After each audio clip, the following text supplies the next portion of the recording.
talking about collagen. Now you see it pretty much everywhere, right? We're talking in supplements, powders, liquids, and these products, they all claim that they're good for your skin, hair, and nails, but are they? Do they really work? And what should you be looking for when buying these products? Joining me now is dermatologist Dr. Alika Haas with the Mayo Clinic. Alika, it's great to have you back. Yes, thank you for having me. Okay, for those who are not familiar, first of all, explain collagen. What is it? What does it do? Yes, so collagen is the most abundant protein in the body. We have collagen in our skin, our tendons, ligaments, even our eyes. But we know that starting around the mid-20s, we actually lose about 1% of our collagen per year, and this goes down really quickly after menopause. Already in your mid-20s? Yes, exactly. Oh and poor diet, sun exposure, alcohol, smoking, that can all make it worse. Oh my goodness. Okay, that's frightening. Wow, I've clearly surpassed that. Okay, so when you see these supplements, I take my Vital Proteins, right? I see it at Costco, but I always wonder, does it really work? Yes, so actually, collagen is a large molecule and it cannot be absorbed by the gut and have an effect on the skin.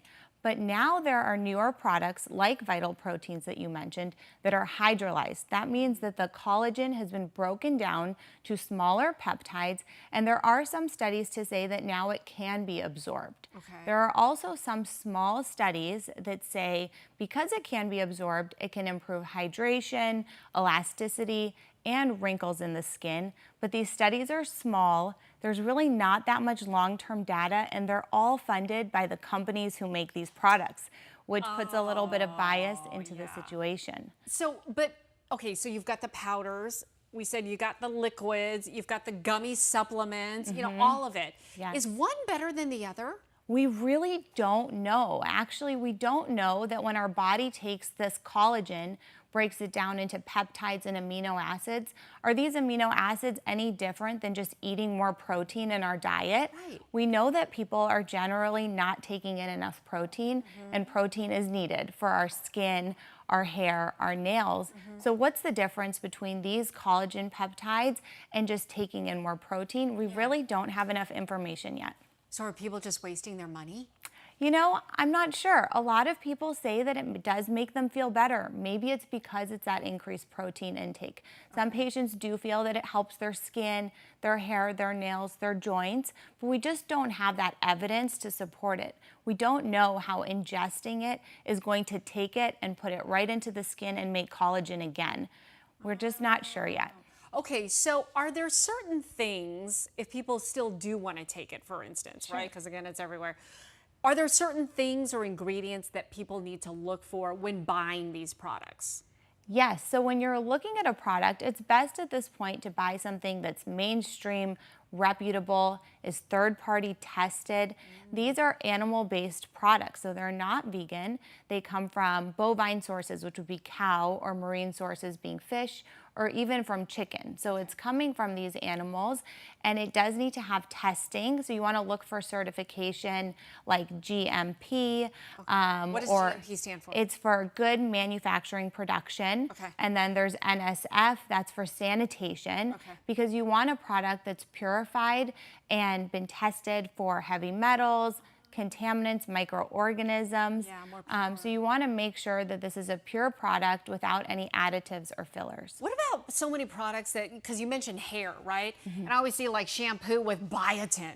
It's supposed to make you look, your hair look amazing. Does that work? I mean, or are we wasting our money on that too?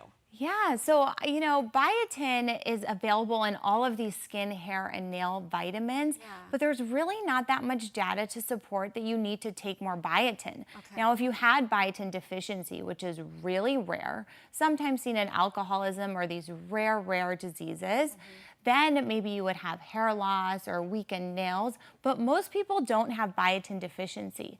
And so when we're taking a lot of biotin, there's actually an FDA warning that it can affect your lab tests. So whenever we go to the doctor, we get our routine lab tests, or even if we go to the emergency department and we're getting our labs tested thinking that we might be having a heart attack, it can actually interfere with those tests, making them high, low, potentially abnormal. And so it's actually somewhat risky to take depending on your age and medical conditions. Yeah, and if if it's that time of year where you have to do work done. Yeah, Yes. so maybe stay away from that. Yeah, we say if you have normal kidney function, then you could hold your biotin supplement 24 hours before scheduled labs. Okay. But if it's an emergency situation, Yeah. then you want to just make sure your physicians know that you're taking that supplement and that it has this warning, because there's so many supplements out there. It's really difficult to be aware of all of these warnings and things to consider. Okay, Alika, so much good info. Thank you. I felt like we just drifted off to a second subject. Yes. All right, thank you. We You're welcome. appreciate it.